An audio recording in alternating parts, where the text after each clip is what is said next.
This is TJ. In this video, I want to quickly share with you 5 free drawing programs that you can download and use for creating 2D art. These programs are very full-featured, but I'm going to emphasize in this video their abilities to create 2D art that can be used for animations or cartoons or artwork for books, things like that. So the programs are Krita, MyPaint, GIMP, Inkscape, and MeMaker. And again, all of them are completely 100% free to download and use. They will all work on Windows, Macintosh, and Linux, with the exception of MeMaker, which is a Linux-only program.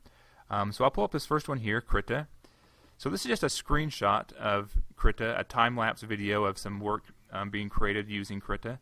This is not my work. These are done by other artists, and you can find the attribution in the comments of this video if you're curious about the artists, or if you'd like to support them and check out more of their work. But as you can see, you can do a lot of stuff with Krita. It's a great drawing program. It's got mirror mode, so you can draw like what's happening now. If you draw just one side of the character, it mirrors exactly what you're doing on the other side. It's got a lot of built-in brushes, different brushes and different presets for doing different kinds of artwork. It has presets for doing, if you want to do cartoons, and so different scenes for different cartoons. It has, and comics, I mean, things like that. What else? Different coloring and texture tools. So it's a great program. I believe what you're looking at here was done using a USB drawing tablet. But yeah, so this is that's Krita. This next one we're going to look at is MyPaint, also very similar to Krita. And I believe all these actually are going to be using, except for MeMaker, are going to be using drawing tablets to create the work. So they're not using a mouse and keyboard. But you can use a mouse and keyboard as well. So let's take a look at MyPaint. With MyPaint, it has a very similar feel to Krita, and so this is an example of someone doing coloring some artwork. And so you could actually draw something by hand on a piece of paper and then scan it in and do coloring, like we're seeing here. I'm not sure if this was drawn by hand or if it was drawn on digitally on the computer, but that's one possibility. What are some of the other features? MyPaint is doesn't have as many features as Krita, and it's more basic and kind of easier to use. You can work with different layers. You can everything is drawn in like a raster image. So yeah, and then you can export to different image formats like JPEG or PNG. You can have transparent backgrounds and things like that. But yeah, so that's MyPaint. If we go back, so this next one is GIMP, and GIMP is a cool one. Here's the interface of GIMP, and here's someone creating some artwork in GIMP. And so you can do a ton of stuff with GIMP. It's not most people actually don't use it for drawing. Most people use it for like picture image editing, like photo enhancing and stuff like that. It's very similar to Photoshop. But it has all these different brushes and drawing tools, and you can actually create your own brushes for it. You can download and import brushes.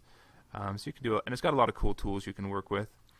And again, these are completely free. They're not like limited trial versions. They're the complete full version. They're open source software. So if you're not sure what that means, you can kind of look that up and figure out what open source is all about. But basically, it's software that's created by the community, and so a lot of these features can be, if you create a feature for it, you can open source that and then give that feature to everyone. So that's kind of the idea behind open source and this type of free software. But so this is GIMP. Hopefully you get an idea for what it looks like and what it can do. This next one we'll look at is Inkscape. And Inkscape is one of my favorite programs. It's a vector image program, so it creates vector images. And here's the interface for it and what it looks like. If you're creating something, this has more of like a cartoon feel to it, so you're not going to create the quality of stuff that we were looking at earlier, or not the quality, but the type of characters and graphics we were looking at in the other programs. But it's a lot easier to come up with really quick artwork using Inkscape, and everything you draw is an object. So unlike with bitmaps, you don't have to really erase and modify things that way. Instead, you can just click on each object and modify it individually, which is one thing I really like about working with vector images and working with Inkscape. So Inkscape is if you're familiar with Adobe Illustrator, it's very similar to Adobe Illustrator. Basically all the same features and all the same functionality as Adobe Illustrator. And I've used both, and to tell you the truth, I prefer Inkscape to Adobe Illustrator. Okay, moving on to the next one. This last one is a program called MeMaker, and I'll show you what it looks like. I'm going to just hop over to a Linux machine to show you that. And so with MeMaker, you can actually create different characters. So it's a good option for someone who's not, if you're not really inclined to create great, if you're not very artistically inclined, let's say. This way is a way you can quickly create some different vector images of some characters, and then you can draw your own backgrounds and your own bodies and things like that. But anyway, this is what it looks like, and so you can just very quickly create something up if you want to make a cartoon or an animation very quickly, and you don't want to spend a whole bunch of time on it. Maybe you're not the most patient person. This is a good way to get started. Or if you're not familiar with some of the other tools, you don't want to spend time learning them, you might look at MeMaker. So these are